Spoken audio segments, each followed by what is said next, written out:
Yes, sir. Well, hi again, everybody, and welcome to another episode of 100 Yards of Football, along with Vincent Turner, former Bulldawg Juan Daniels. I'm Harp LaBelle saying, let's talk a little bit of SEC football on the SEC Preview Show. It's a weekly show that we have. We'll be going over Week 5 here. It's already Week 5, and a lot going on from this week and last week. But before we get going, I do want to mention one thing for you.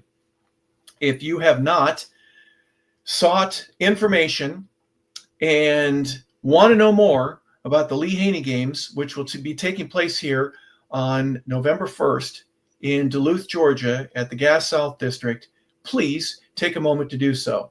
Lee Haney, 8-time Mr. Olympia, along with Arnold Schwarzenegger, Ronnie Coleman, other guys that have participated, Sergio Olivier. Lee hosts games that will allow for someone who wants to get into the Mr. Olympia contest, either the men or the women. It's a pre-qualifier. You win the Lee Haney game, you pre-qualify for Mr. Olympia. So it's a pretty cool event. It's serious, but there's also a lot of other things that are a part of it. For example, if you aren't into bodybuilding, but you're just a big, strong dude and you want to participate in the deadlift contest for your age or for your gender, you can do that. There's a calisthenics show that will be going on.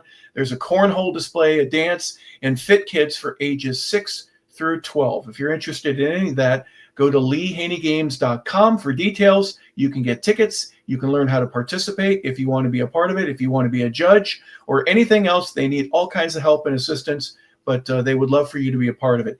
It helps the Lee Haney Harvest House. They raise money for that. There's a charity golf event that's on October 30th at the Country Club of Gwinnett in Snellville, raising money for underprivileged kids. You can be a part of that as well. So November 1st, Saturday, the Lee Haney Games in Duluth, Georgia. We appreciate them and all that they do to assist us, and we are certainly proud that Lee Haney is taking it to the next level. Guys, speaking of taking it to the next level, Vincent, Juan got to do that in a very special way. Last week, his Auburn Tigers. No, Harper, you said that he was a former Bulldog. He is, but his son Ashton plays now at the University of Auburn, and he went to the game last week. And Juan, I want you to bring up and just have a little bit of a moment to say, this was what the experience was like for me. First and foremost, I'll ask you, have you ever been to Norman, Oklahoma before for a game or for any other reason? No, I have not. Would have never had a reason to go through Oklahoma. Please, not even a drive-through. You haven't even driven through Oklahoma. I actually did a drive-through. I drove my son's car from Atlanta all the way to California, and I did drive through Oklahoma City, but I did not stop just to kind of look around. How many steakhouses along the way did you go, man, they say they've got the best steak, then they've got the best steak. There's a lot of good beef in Oklahoma. If you want to get yourself a nice piece of prime rib or a brisket or just a T-bone, you can do that there in anywhere in the great state of Oklahoma. Yes, absolutely. They were absolutely outstanding. So I could not complain. All right. Tell us a little bit about the experience, right? Did you travel with your bride? Did you have other family members? Did you go by yourself? And where do you go? Do you go to Oklahoma City? Yep. My wife and I, we flew into Oklahoma City, and we actually stayed in Oklahoma City. The team stayed in Norman. So that's probably about like a 30, 45-minute drive. So we got an opportunity to go and see them at the hotel the night before. And then we go back, and then we go and make that drive down for that game. Let me just tell you, the fan base is absolutely incredible. The stadium is incredible. The atmosphere is absolutely incredible. So if you're an Oklahoma fan, I mean, you guys do it right. It's, anywhere from like 83 to 85,000 screaming fans. And it was crazy. Jackson Arnold coming back from Oklahoma, and you can best believe they were absolutely rowdy. Wow. Well, you said the drive's about a half hour, 45 minutes, something like that. What was traffic like? I would imagine 2-3 hours before the game, you're thinking, we got to beat traffic, honey. We got to go. We got to turn this up. We got to get moving. Who's the clock minder? Is that you or your wife? That's me. That's me. Okay. That's me for sure. And yeah. So, we were fortunate. We got pretty close to the stadium. There was a guy that was basically charging people to park in his yard for like $30. And then the walk to the stadium from there was like 5 minutes. So we were like, yeah, we'll take it. We'll absolutely take it. So it was awesome. The fans, everybody was, they were friendly. They were nice. Sometimes, you go to those types of places and you think, these fans are going to be mean, nasty, but they were absolutely awesome, especially with Jackson Arnold coming back in. You thought it was going to be a little bit different, but it was not. Yeah. Let me ask you this. Did you wear any blue or orange? And if you did, were you the only one there for, unless there was somebody else in your group? Is everybody wearing crimson and cream out there? Yeah, pretty much. But then when I got to my group, like you go to that you go to that parent section or that Auburn section, there was probably anywhere from 10 to 12,000 fans that were there for Auburn. So they traveled very, very well. Nice. I wouldn't have thought it was that much. At Georgia State, it's a much smaller participation, but 10 or 12,000 in a place that seats 80 to 85, you guys got to make some noise a little bit. Yes, we did. And we made as much noise as we could, especially when we took the lead in the fourth quarter. Unfortunately, that did not last. Rats, whatever. Yes. Tell us a little bit about that. Halftime, how you feeling? Where there's some Oklahoma fans going, I don't know about you guys. You guys are a lot better than we thought. Yeah, I mean, we honestly had, we had some momentum going in there. In halftime, it's 10-10. Everybody was actually thinking that we were going to get blown out. And so one of the things that you tasked me with was to watch John Mateer, and I did. And he is a special, special individual. You could just tell that his team rallied around him. I mean, they love that guy. The crowd loves him, but even more so like his team. And a lot of people don't know in the first quarter, he broke his hand and he still continued to go out there and play and fight for his team. Unfortunately, he has to have surgery, but it just kind of tells you the type of character and that kind of toughness that he has. Could you tell when he fell or whatever happened to him that he got up and he's doing things? And were you able to recognize that? Hey, I think he's no, not at all, not even close. And then for him to, after we took the lead, and then he goes and marches 75 yards with his team, throwing the ball, and of course, running that last touchdown in, you would not have been able to tell. You said he was a special guy. What made him special? What was unique about him? Was it his footwork? Is he look bigger in person than he would on TV? Is there something about the way he warms up or the way he throws, his delivery, his follow through? What did you? He's just elusive. He's elusive. He's a very smart player. He makes those uncharacteristic throws, those off schedule throws, and he just kind of wills his team to do well. Like, for him to drop back as many times as he did and us not even get a sack on him, I mean, that says a lot. And obviously you take a look, and we dropped back like 40 something times and ended up taking like 9.5 sacks. So yeah, it's a huge difference in that play with him. Well, all OU fans say since the beginning of time, we played some defense here, and that certainly took hold, and it was very difficult to score, obviously. Good game, exciting. You're a dad, for one. You're a fan, for two, and then you're a guy that appreciates the game and looks at the value of that. You got to experience it at 3 different levels, didn't you? Yes, I did. It was incredible. I mean, you had two teams that were playing hard, and listen, Auburn had their chances to win that game, so it could have gone either way. And it wasn't that one team was overmatched over the other one. It was a slobber knocker, to say. And then, unfortunately, we just did not come up with enough plays to win that game. The final is 24-17. You mentioned it was tied at 10. OU takes a 13-10 lead at the end of the third, and then they get 11 points. You get 1 touchdown in the fourth quarter. Was the fourth quarter touchdown that you got one that you go, we got a chance now? We got to get us a couple of stops, right? Yes. Yeah, because, when we got that touchdown, it was tied 17-17. And sorry. We actually went up 17-16, I believe. And so I'm thinking, hey, we got it, because they ended up getting a field goal, and all we had to do was just make a stop. Our defense had been playing very well all game, especially against a good John Mateer. Now that I go back and look at it, I wonder if the reason we were able to play so well against him was because of his broken hand. So who's to say that if he were fully healthy, it may not have been a different story. But again, we had our opportunities, and all we had to do was finish it, and unfortunately, we did not.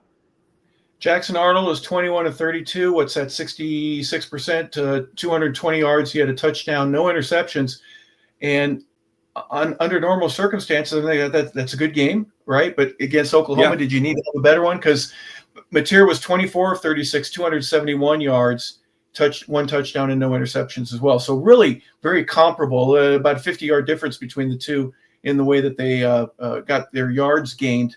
But Jackson Arnold played well. It was the doggone sacks, right? Yeah, well, that and two big missed touchdown passes. Cam Coleman got behind his guy 2 times, and we overthrew him. Had we had caught one of them, it's a ball game. But he had 2. When I'm talking about wide open, it was like you're just like, this is a dream come true. All you got to do is just lay the ball in there, and then both of them sailed long. And such is the plan of mice and men, right? Yeah, we wish, yes. Every team wants to have something like that. But unfortunately, those are moments, and you don't get them back, right? You don't get a second opportunity because the coverage changes, the route changes, and there was a golden moment. Was there a big expression of hot air let out by all the Auburn fans there at the same time, going, "Oh my gosh, I can't believe we just had a chance to put this away." Yes, there was. Like, it was like, those groans, and everybody's like, "Oh, no way." So, it just happens. Like, you feel it in your bones, and you're like, "Oh, if we could just connected just on one of them, it's a different story." It's a deep hurt, isn't it? It's deeper than most because that's so important, just for keeping the momentum of the game going and your chance to win and pull an upset. That's exactly what I'm thinking. You got a chance for an upset. Auburn was 22 before the game started? Yep. And they had a chance to probably be in the top 15. And then, you had Oklahoma that was 16, and now they're ranked number 7. So that was a huge, huge win for Oklahoma. Yeah, absolutely. Vincent, I've taken all of the interviews so far. I'm sorry about that. I just want to ask one, compare Athens to Norman as a town in the football atmosphere compared to two cities. Well, Athens is my home. I mean, there's no place like it outside of probably Auburn that I've seen. Crowd noise. I mean, it's Athens all day. Passion for football. It's Athens. But I think for Oklahoma, I mean, obviously historically they have had great programs. You go back to the Barry Switzer days, and then everybody else that's come in. I think that they're catching on, and it's becoming more passionate, especially now that you're in the SEC, because the SEC is a completely different animal when it actually comes to football. And my final question, you seen Mateer play up close and personal. If the Heisman trophy was tonight, would he get your vote as being the winner? Listen, after he played and finished that game with a broken hand, absolutely. Absolutely. He willed himself and willed his team to that victory 100%. I'll take a guy like that all day. Back to you, Hawk. Yeah, however, differently, though, now he's going to be out for a couple of weeks, and he may not get a chance to, quote unquote, impress the voters over the next month or so if he's out for that long. Is 3 weeks is what I'd heard. Is that fair right now? A broken bone and only 3 weeks? I'm thinking it should be longer than that. Yeah, one would think. But I'll be honest. Last, or the year before last, Ashton had a broken wrist. Had a fractured foot, and he still was able to go out there and play. So with the new technology and the things that they give these players these days, it's almost like you can go out there and play with no limbs and attach them and just put a Band-Aid on it and go play. Yeah. I didn't even break my ankle. I turned my foot badly, and I was out for the rest of the year, and that cost me pretty much. And everyone was saying what a big baby I was, and you're right. I guess I was the big, sniveling little whiny baby, not a football player. All right, guys, let's talk about the SEC this week. A lot of great games. There's a few teams that have the week off. They have bye weeks, but we're going to start.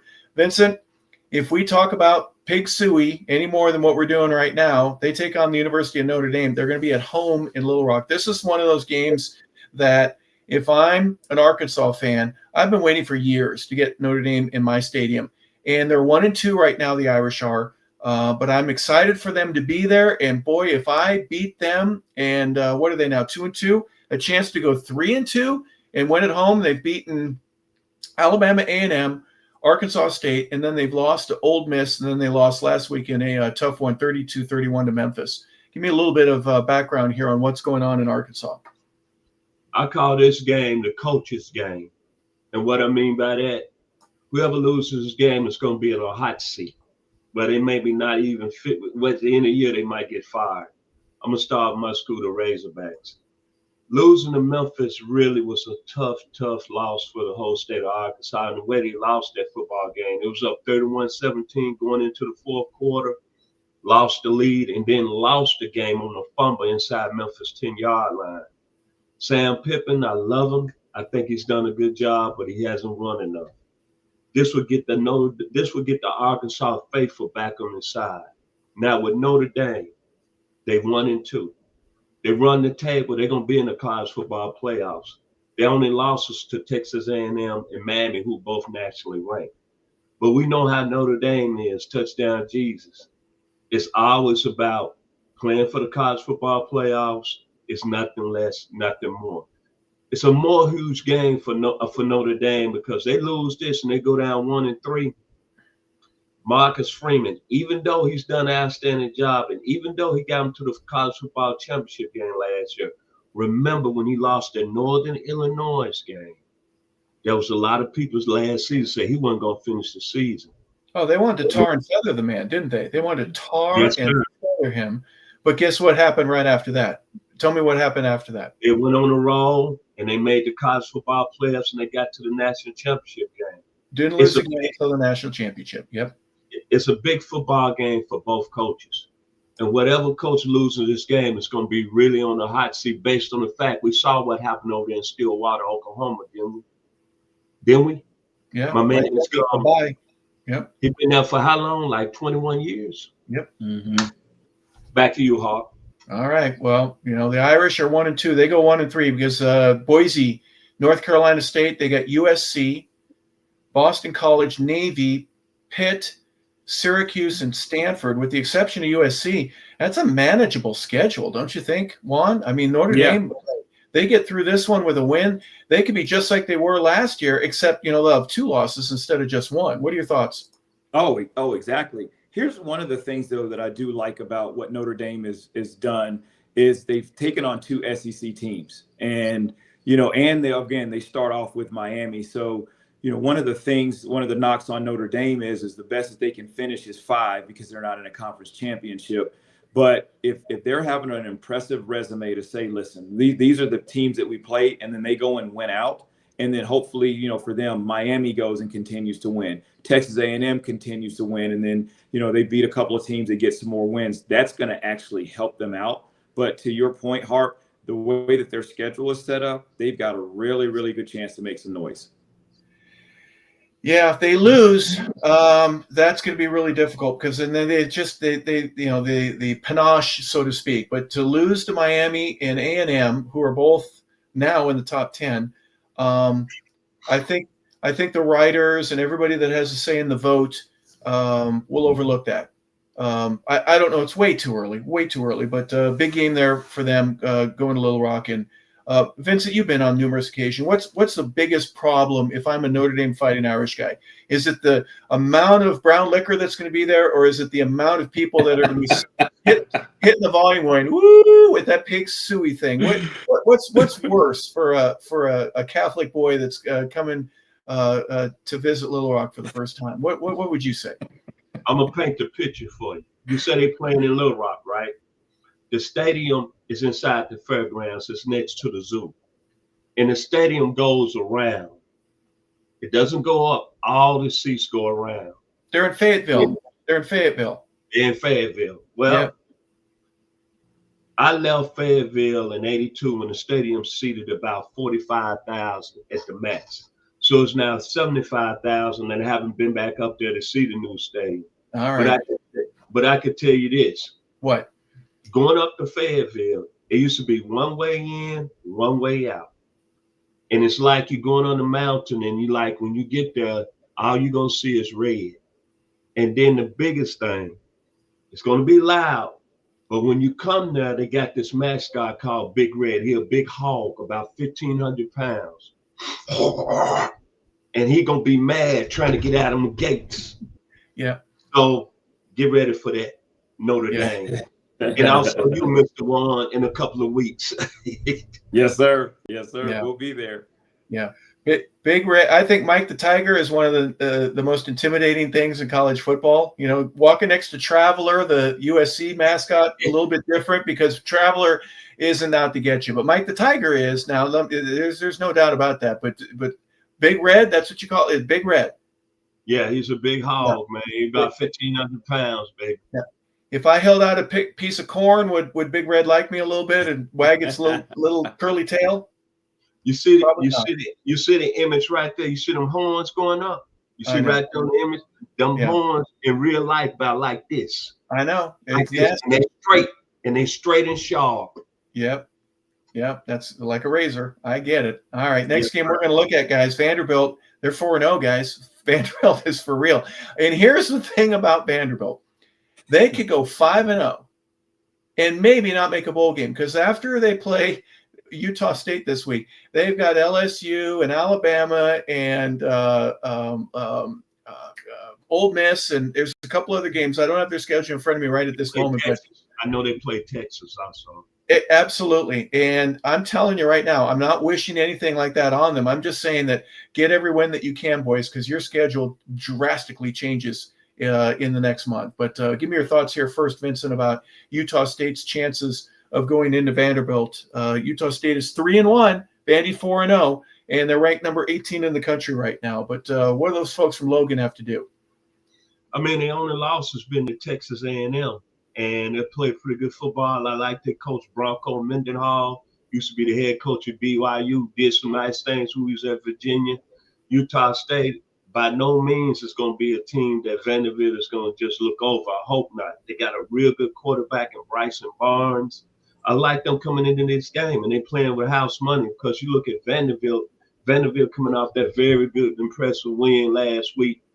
And most of all, Vanderbilt is ranked now. I mean, I don't know if they rank right now, but Vanderbilt is on a high. Yeah, they're 18. They're 18 in the country right now, Vincent. They're number 18. And Nashville is on a high. But sometimes I think the words are, have you been there and can you handle being there? And Utah State might be the perfect game for them. But this is a good football team coached by a real good football coach who's had success in his career. Back to you, Harp. Yeah. What do you think, Juan? Vanderbilt at home. Again, like I said, the schedule does change. So just take advantage of what you got in front of you right now. This should be a fairly easy game, but I'm not throwing the baby out with the bathwater just yet. Utah State, as Vincent said, a closer game against A&M. What are your thoughts here? Utah State has a better chance of stapling water to a tree than to even have even a remote chance of beating Vanderbilt. Vanderbilt, they're on a high right now, and I'm calling it here too. Vanderbilt will beat Texas. I'm just letting you guys know right now. Vanderbilt's going to beat Texas. They're going to go to a bowl game for sure. But for them to have the opportunity to be 5-0 and really be riding that momentum, just like Vincent said, Nashville is hopping right now, and it's not just the music; it's also Vanderbilt football. Yeah, it's a small stadium. They've revamped the end zones and put luxury boxes and leather seats. It goes up really high, so you're on top of the person if you're above them. They spent some money there. One of the folks that was with the media, so to speak, for Vanderbilt was telling me that when you graduate from that school, you're going to get a job. And it's going to be a high-paying job. It is one of those things where we take care of our own, and there's a lot of reasons for the football team to kind of spread their wings a little bit and enjoy and flex and have some fun. They haven't been this good in a while, and if they can keep their quarterback upright and keep him healthy, they got a chance. Diego Pavia is a pretty good little quarterback, and he's got some receivers all over the field, giving them a chance to score. Alabama's waiting for them in the wings, but Bama, we'll talk about them in just a second. This should be a very interesting ball game. Actually, Vandy at home again. They're 4-0. Next game that we're going to look at is an ABC game at 3:30. LSU Tigers.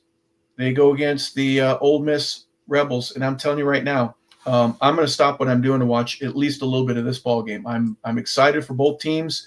They're very good. LSU comes in. They're ranked number 4 in the country. Ole Miss has moved up to 13 right now. I'm not sure if they deserve it, but we're sure going to find out here. Juan, we'll start with you on this one. I'm still not convinced with LSU's offense. I'm really not. I'm not sold on it. So I do think defensively they are outstanding.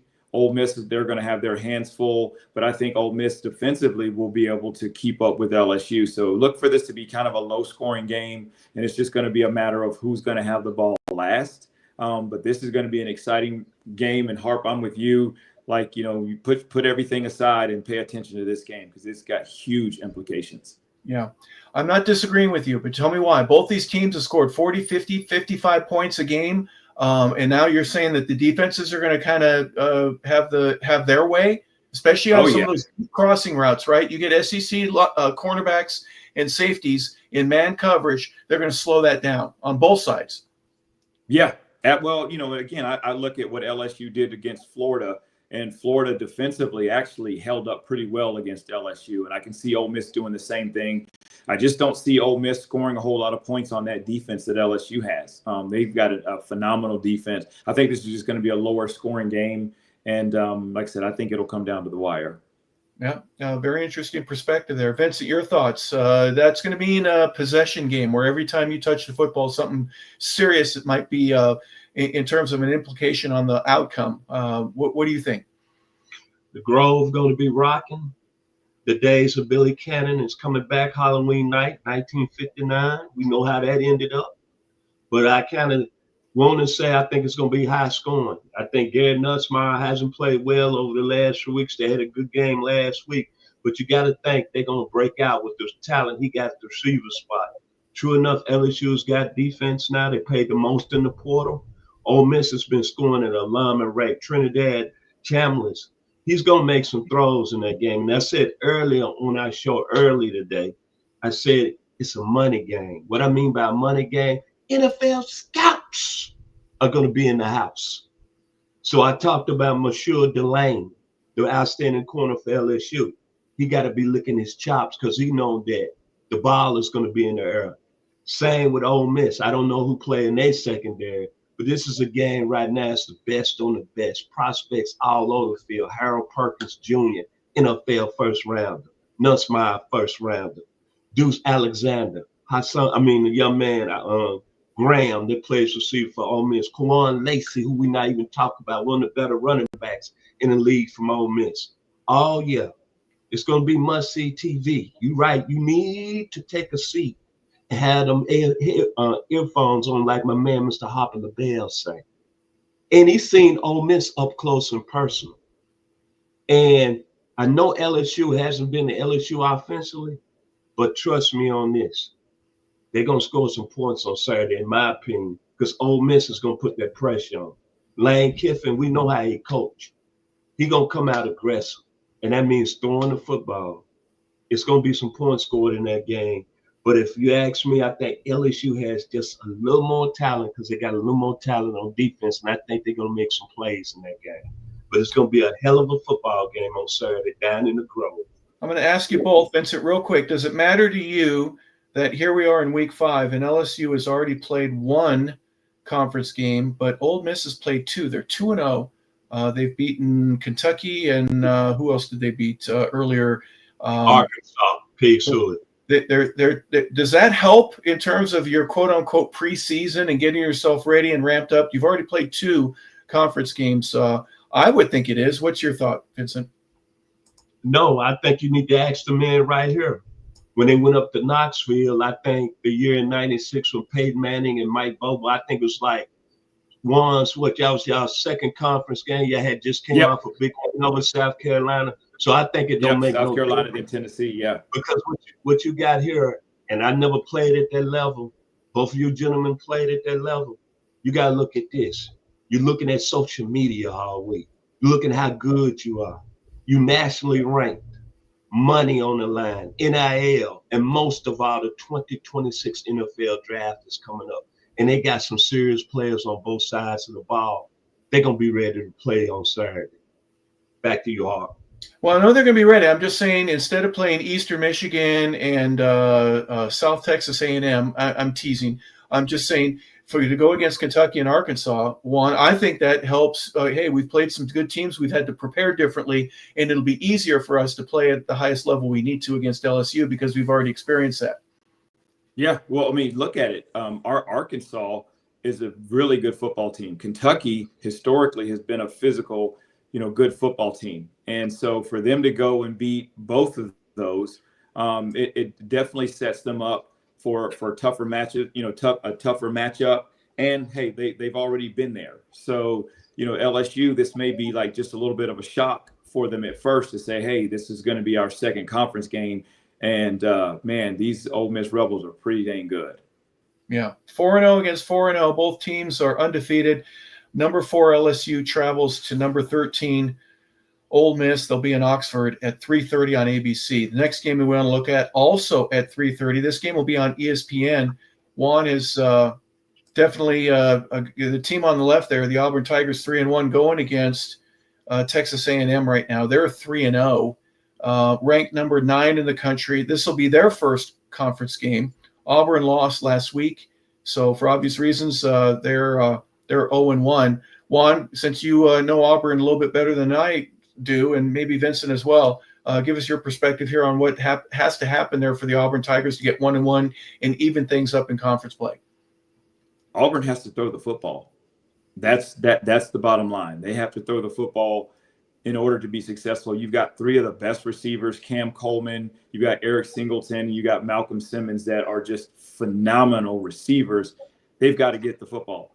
But on the other side, too, you've got to be balanced and run the football. Notre Dame ran up and down the field against a good Texas A&M team. So they're going to struggle, probably stopping the run. So if you can mix both of them and throw the football and have a big-time passing day, then that can basically get you back on track.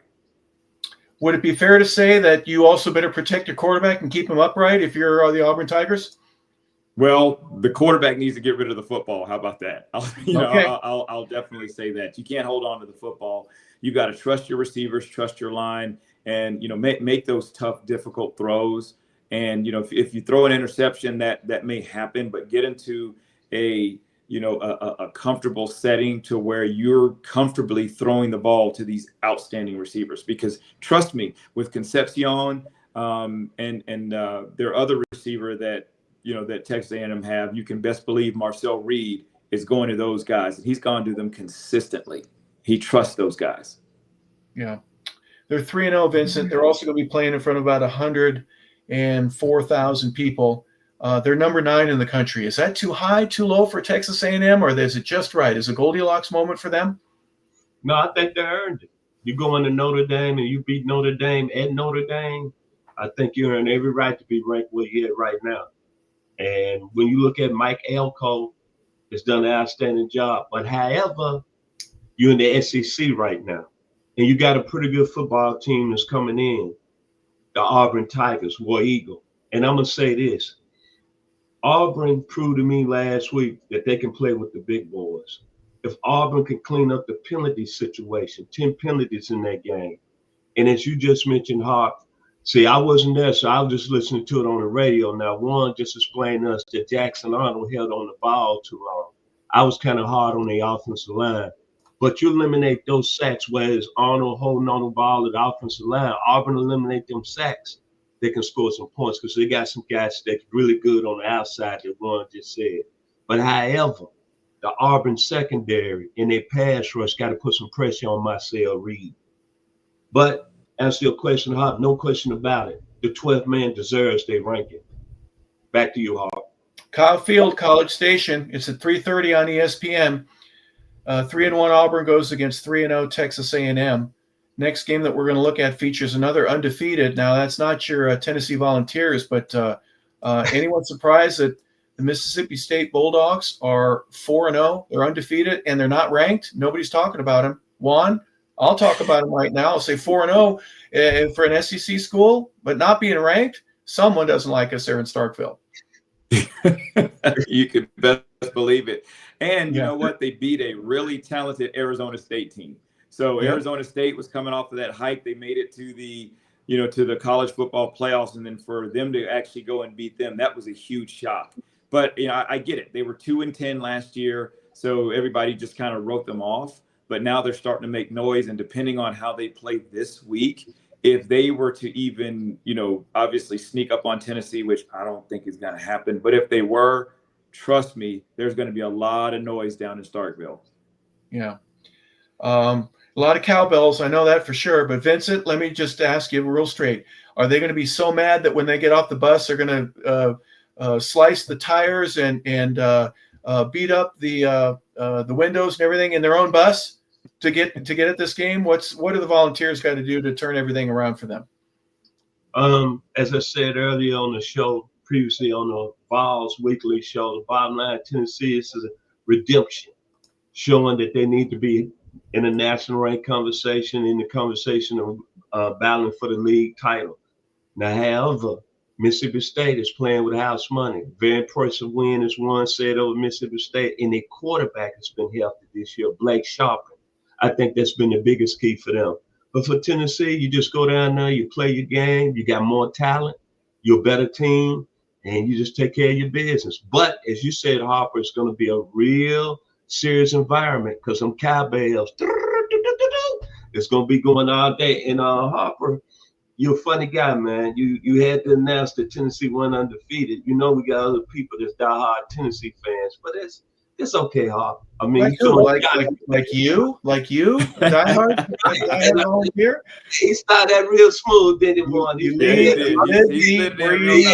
I know you love that team. They're number 15 in the country. Interesting starting time, 4:15 on the SEC network, a different time, 4:15. Number 15 ranked Tennessee, 3-1, going against undefeated Mississippi State at Davis Wade Stadium there in Starkville. Next game that we're going to look at is at 7:30. There's a couple of 7:30 games that everyone is going to be probably paying attention to. And if this is an SEC rivalry game that we haven't seen a whole heck of a lot of, if it wasn't for, them losing early on, wouldn't this be a nationally ranked game if Bama was undefeated? Vincent, we'll start with you on this one. I mean, if Nick Saban and Kirby were going at it, I think this would be the marquee game, and you might see College Game Day there. Instead, it's kind of is it a ho-hum when you got number 17 Alabama at 2-1 against number 5 UGA at 3-0? I still think this is going to be a great football game, but am I the only one? No, man, this is I still consider this the game of the day. It's two historical programs that won at a high level here recently. It's a game that, hey, you got to make sure you're at home. You in your room, TV room, whatever. You turn everything else off. This is going to be a very good football game. And it's history in this game. And two schools that's highly ranked. And one thing about this game here, you got a coach that's been there that's winning at a high level in Kirby Smart, who's built the program into something that I didn't really expect so quick. But you got a guy that followed the legend at Alabama, and the pressure's on him to win this football game. Yep. So let me say that again. Gentlemen, let's don't play around. Caleb DeBoer has to win this game, because if he loses this game, guarantee you Tuscaloosa is not going to be happy on Monday. Back to you, Hawk. Well, I'm going to ask you, Juan, were there guys that you never saw in the weight room when you're getting ready to play Alabama, that they're in there working out on Monday, Tuesday, Wednesday, when it's Roll Tide week? I mean, what was that like for you when you got a chance to play against these guys? I mean, this is a serious football game and a rivalry that goes back for decades. And to be a part of that is a very special – you get to have your own special place in college football history, don't you, as a player? Yeah, I played against them twice. We actually played them in Tuscaloosa and lost on a last-second field goal. That's when they had Jay Barker in that group. Then we played them that next year. But, you just talk about that week going into that game, it means a lot to beat Alabama. They historically always have been good. And then now, if you actually take a look, going back to what Vincent said and what Kirby's done to Georgia and how he's built that program, unfortunately for him, is you take a look at his losses, and they've been to Alabama. Yeah, they have been to Alabama. And for whatever reason, Alabama has owned us, especially during the regular season, going back to last year, heck, even going back to 2020. And then, they beat us in the SEC championship 2 times. Obviously, we got that victory over them in that national championship. But whatever it is, we just have to get that out of our head and be able to overcome. It's going to be a tough game, even though it's in Athens. It's going to be a tough game. Alabama has probably the best secondary in the nation. So we're going to have to find ways to run the ball, as well as, find some ways to make some plays down the field. Talk a little bit about, you mentioned Kirby. Now, that was with Nick, and you couldn't beat him in the state of Georgia. You couldn't get a better advantage, right, when you play him in Athens or when you play him in Atlanta for either the SEC or the championship game that they had. And doggone it, you got to go to Indianapolis to go get the victory. That was kind of interesting to me. But Nick's not there anymore. So is this a different way that you're viewing it and how Kirby is going to prepare the team? Or is he just going to do the same thing that he does every week and just let the chips fall where they may? Yeah, he's going to stay consistent. I mean, he doesn't know how to be any other way. All right. And so he's just going to be the same. Again, the only unfortunate thing is, even though Nick is gone, Kalen DeBoer got that victory against them last year. And they jumped out in that first half and absolutely just slapped Georgia around. Georgia came back, took the lead, and then only to lose it again, at the end of the game. But again, Alabama's secondary is fantastic, but don't forget about, they have Bernard as a receiver, as well as Ryan Williams. They're going to have to contain those two, because if they don't, it's going to be a long day in Athens. Does it help that it was a seesaw battle and you win it late against Tennessee? I would think that would be a great confidence builder. However, I don't think Kirby's going to let them ride on their laurels. He's going to treat them like you lost that game by a touchdown or a field goal, and you got to work even harder to get Alabama. Juan, what's your preparation like this week? Oh, absolutely. Absolutely. I mean, obviously the next game is the most important game. But again, I bet you it's been an off week of cleaning up those mistakes and not having those missed assignments. And for a Kirby, football team to give up 40-something points is almost kind of unheard of. So he's going to definitely make sure that Alabama's not going to even come close to even sniffing that amount of points. And they just want to grind it out. And if they win 3-0, he'll be satisfied with that. Number 17, Alabama, they're 2-1. They go against undefeated number 5, University of Georgia. That is in Athens at 7:30 on ABC. Next game, we're going to look at UMass. They're 0-3. The Minutemen are. They go to number 20, Missouri. Missouri 4-0 right now. They beat Central Arkansas, Kansas. They have beat South Carolina, and Louisiana was in there also. I'm sorry, I got the order mixed up. But Juan, do we need to spend a whole lot of time on this? UMass, No. They're in the bottom 10 Blowout. and never mind. Next, right? You want to go next, or you want to just tell me a little bit about what Missouri has done to impress you? I guess that win against South Carolina was a big time win. Here's what was impressive is I kind of thought, when Vanderbilt beat South Carolina, it was because they did not have, Lenora Sellers. And then, of course, he's back. And then Missouri was still able to pull out that win. That was pretty impressive. Yeah, and Missouri at home, they're going to be at Memorial Field there in Columbia. This is just one of those money games, Vincent, in my opinion. I think that UMass is they're going to get a nice check, and they're going to get on the bus, and they're going to leave. To give me your thoughts here, first and foremost, about just another win for Missouri. But really, from an SEC perspective, this is going to be one of those games that I'm not going to sit up and late and watch this. I'm going to check the score at halftime and see if I can cover, even though I'm not going to be betting on the game. But then I'm going to go back to the Georgia-Alabama game. One thing I learned about Missouri last week, they're a real good physical football team, and they got a real good running back in Amon Hart. He had 138 yards in that game, but some of them runs in that game, he did it on his own. And Eli Drekowicz, you better remember that name because he's doing something special in Columbia. Missouri just keep winning, and they keep being competitive in the SEC. And that's something I didn't see them being when they first came to the league. Back to you, Hart. Well, they ended up winning the East 2 years in a row. That I was just impressed with them being able to come into the conference the way they did. Juan, I mean, you can remember that. That's where did these guys come from? What the heck are these Tigers doing? And why aren't we playing if I'm in Florida or Georgia, Kentucky, South Carolina, Tennessee? I got to watch these guys from Missouri take the their team to Atlanta and play in the championship game? Yeah, I mean, they were a huge surprise, and everybody just kind of wrote them off, and I don't think anybody took them seriously until they came in. Next they're looking at a loss in there, and on their record. And if we can go back, they had Chase Daniel as a quarterback who actually went on there to play some NFL ball. So they've had the athletes, and now they're starting to get the athletes again. And they just know the importance of, if we're going to compete in the SEC, we have to have the athletes, we have to have the money, we have to have the coaching, and they've done all three. Yeah, I think there was a sense of urgency, and they're meeting that with portal and with money, as you say, the NIL. There's some things there that we've got to compete, and they're not messing around right now. They're 4-0 right now. They'll soon be 5-0, at least we think so. UMass will go in, get a check, and then go back to Massachusetts and start all over again. Last game for this week. Everyone else is on a bye, but we're going to talk about Kentucky going to South Carolina. Williams-Brice Stadium, Columbia.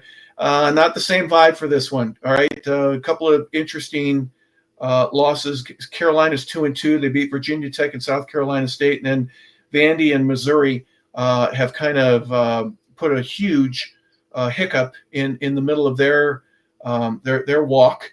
It's been a hurdle, but Vincent, we'll start with you. South Carolina, what do they got to do to turn things around? They got to have better offensive line play, man. Against Vanderbilt, the North Sellers got knocked out of that game, got hit.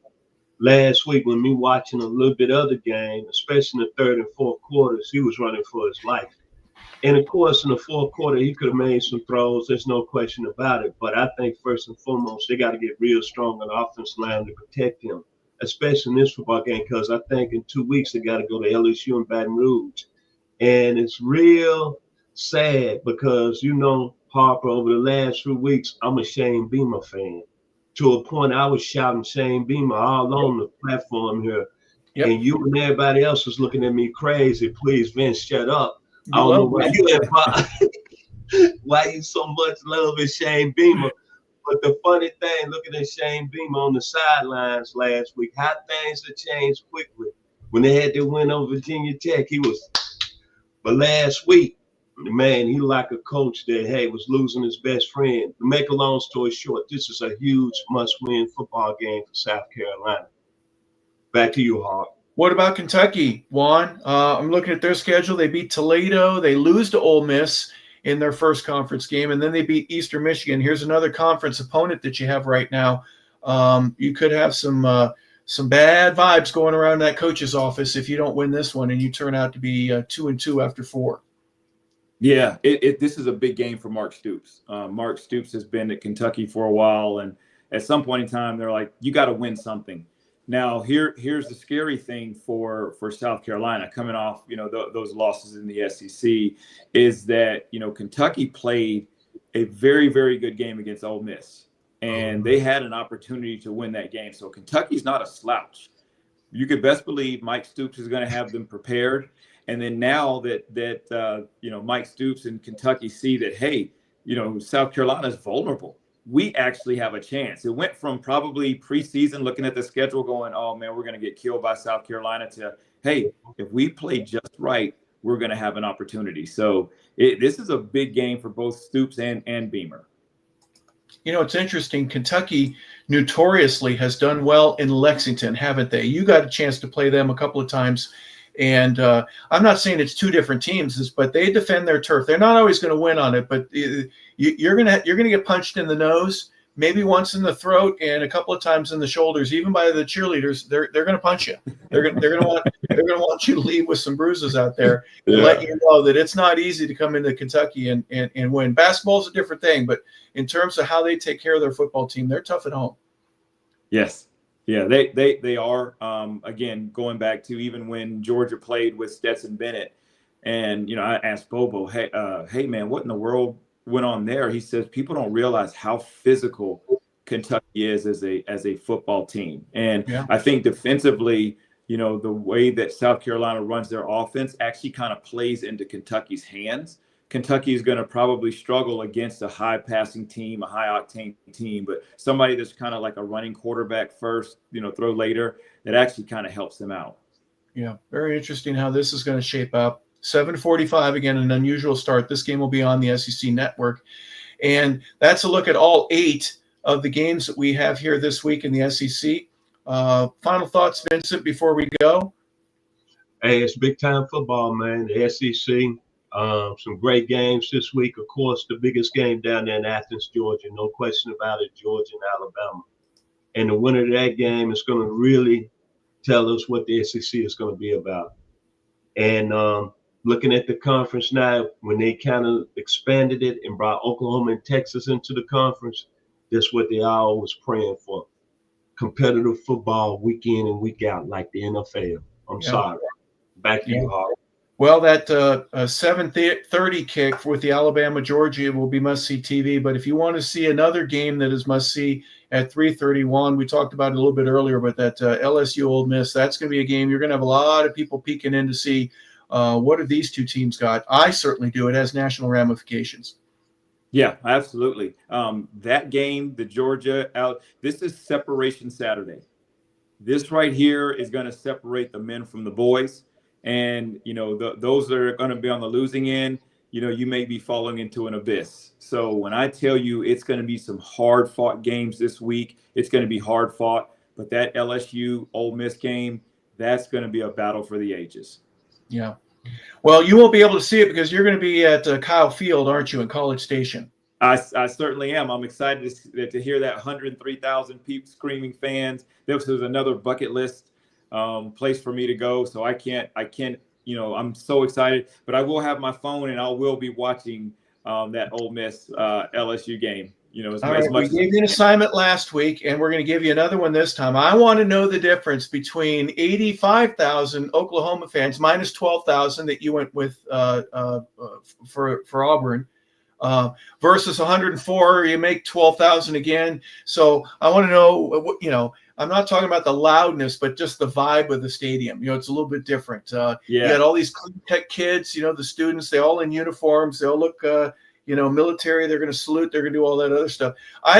If you get hit in the head with a hot dog wrapper, I want to know that too, because I don't think any of the kids there are going to be doing that.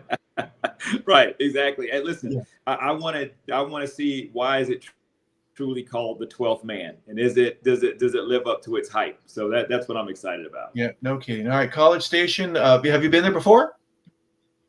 No, this is the first time. Yep, you're getting all these bucket list things. I think it's fantastic, isn't it amazing? Yes, sir. All right. Well, for Juan Daniels, for Vincent Turner, I'm Harper LaBelle. We want to say thank you for tuning in, everybody. This has been the SEC Network Show. Every week, we're going to just take a quick little preview, and within an hour, we're going to talk about all the games that take place in the SEC. And for those of you that are familiar with the conference, you know how good they are, and so do we. So we just want to talk a little bit about, who the upcoming action is going to be and what games that you need to watch. So again, for Juan Daniels, for Vincent Turner, we appreciate you watching 100 Yards of Football. And again, we also thank you for watching this show specifically.